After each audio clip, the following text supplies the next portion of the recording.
ये जो समय चल रहा है, इस समय को पकड़ने की जरूरत है, समझने की जरूरत है।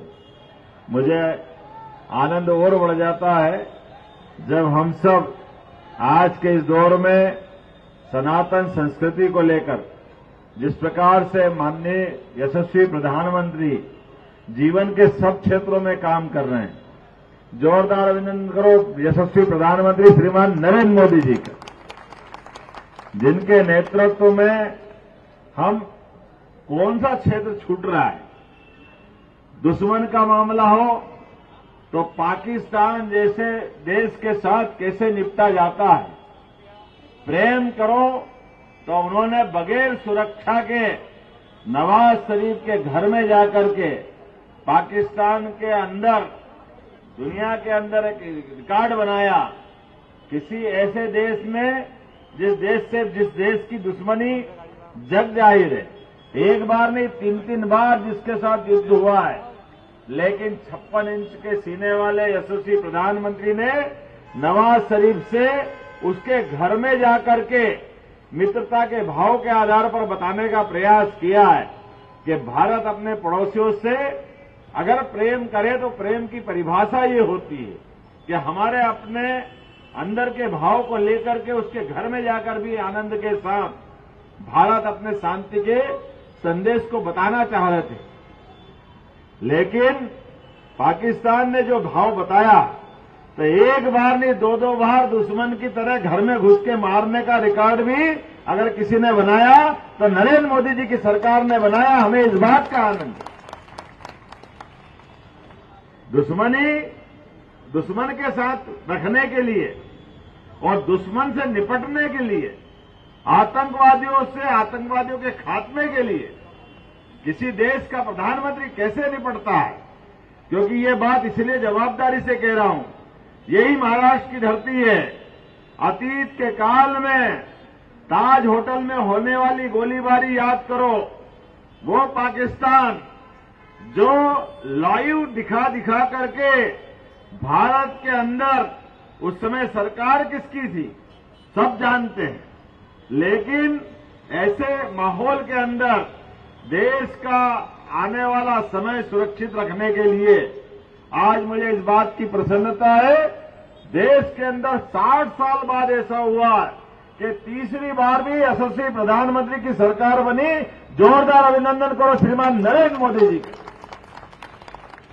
पूरी दुनिया अचंभित और आनंद से डूबी हुई है और अपने देश के प्रधानमंत्री ने एनडीए के माध्यम से इसी महाराष्ट्र की धरती पर भी बुलंदी के साथ, कितना अच्छा लगता है जब नौसेना का ध्वज महाराज शिवाजी से जोड़ करके बताया है, ये है शिवाजी का सपना साकार करने वाली भारतीय जनता पार्टी। और मुझे इस बात की प्रसन्नता तो और बढ़ जाती है, हम तो गोपाल कृष्ण के मानने वाले हैं। जब प्रभु राम आनंद से मुस्कुरा रहे हैं अयोध्या में सरयू माता के किनारे, तो जमुना जी वाले ने क्या बिगाड़ा? आनंद आना चाहिए कि नहीं आना चाहिए? बोलो गोपाल कृष्ण भगवान की।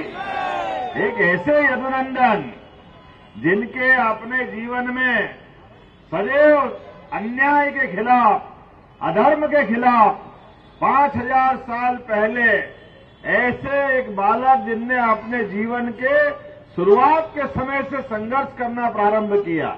और मुझे इस बात की खुशी है, इस देश की पहचान ही भगवान राम और भगवान कृष्ण से होती आई। दुनिया के किसी देश में कोई भी अपना देश का वासी चला जाए और अगर वो अपने देश का नाम नहीं बताए और केवल इतना बता दे कहां से आए, वो कहते भगवान श्री राम और भगवान श्री कृष्ण के देश से आए।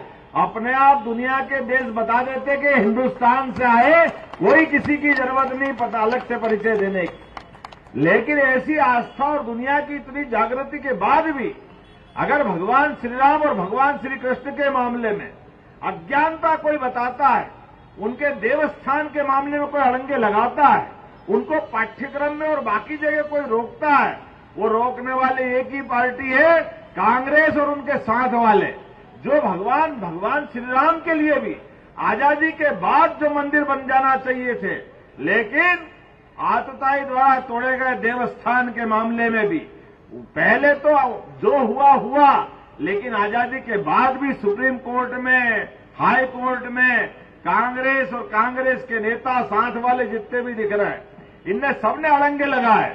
और लेकिन अड़ंगे के बाद भी जोरदार अभिनंदन करो सुप्रीम कोर्ट का, जिसके कारण से भगवान राम के मंदिर बनने का मार्ग प्रशस्त हुआ। लेकिन बड़े दुर्भाग्य के साथ कहना पड़ रहा है, ऐसे में जब पूरा देश और दुनिया झूम रही थी भगवान राम के उस मंदिर पे गर्भगृह में प्रवेश के मामले में, अगर सब वहां थे, यहां तक कि मुस्लिम बंधु भी जिनने हाई कोर्ट, सुप्रीम कोर्ट में मुकदमा लड़े, लेकिन उन्होंने कहा सुप्रीम कोर्ट ने फैसला कर दिया तो हमारा सारा भेदभाव खत्म हो गया, वो भी आनंद में झूम रहे थे। लेकिन ऐसे आनंद के समय भी किसी के छाती पे सांप लौट रहा था, वो कांग्रेस पार्टी थी, राहुल बाबा थे और उनकी बाकी सब साथ वाले थे, जिन्होंने इस बात का मजाक बनाया और आज तक भी जाके दर्शन नहीं किए। तो ये यदुवंशी तो अभी इंतजार कर रहे हैं आपके दरवाजे, इनकी पार्टी के लोग आए तो आप उनसे बोलिए कि भगवान राम अगर मुस्कुरा रहे हैं तो आइए, भगवान कृष्ण में मौका है, अब जरा साथ दे के बताओ, हमारे साथ चलो।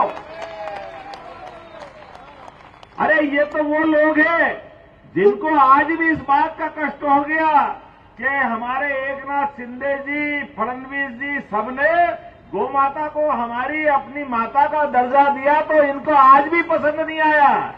ये वो लोग हैं जो वर्षों तक गौ माता के साथ गोकसी वाली घटना में अपना मुंह नहीं खोलते, वो अपराधियों को सजा दिलाने की बात नहीं करते। अरे गौ माता ने किसका क्या बिगाड़ा है, जिसमें 33 करोड़ देवी देवता का वास होता है।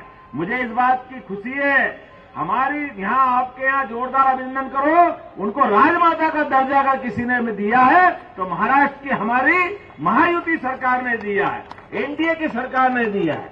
और उससे आगे बढ़कर हमने ही साथ देते हुए मध्य प्रदेश के अंदर भी तमाम गौशालाओं में, सभी प्रकार के बड़े महानगरों में, कोई खिड़क, कोई कांजी हाउस, सब बंद कर दिए, इनकी जरूरत नहीं है। अरे हमारे लिए दुनिया में ये बात बिल्कुल सही है, ये गावो विश्वस्य मातरा, ये वेद वाक्य है। गाय माता विश्व की जननी है, हमारी मां ने हमको भले ही जन्म दिया है, लेकिन सच्चे अर्थों में अपने बच्चे के साथ साथ मनुष्य के बच्चे पालने का भी अधिकार किसी को है, तो गौ माता को है, जो अपने आंचल से उनको भी दूध पिलाती। ये उनकी अपनी दुनिया में एक अलग प्रकार की व्यथा कथा है कि वो अपने जीवन के साथ मानवता को भी अपने ही आचरण में, अपने संरक्षण में रखती है। ऐसी गौ माता के लिए हमने भी निर्णय किया है, पूरे प्रदेश के अंदर जगह जगह गौशाला खुलवा रहा है, गौशालाओं को दिए जाने वाला अनुदान भी डबल कर दिया। इंदौर, उज्जैन, भोपाल, ग्वालियर सभी स्थान पे कांजी हाउस, खिड़क हाउस बंद कर दिए।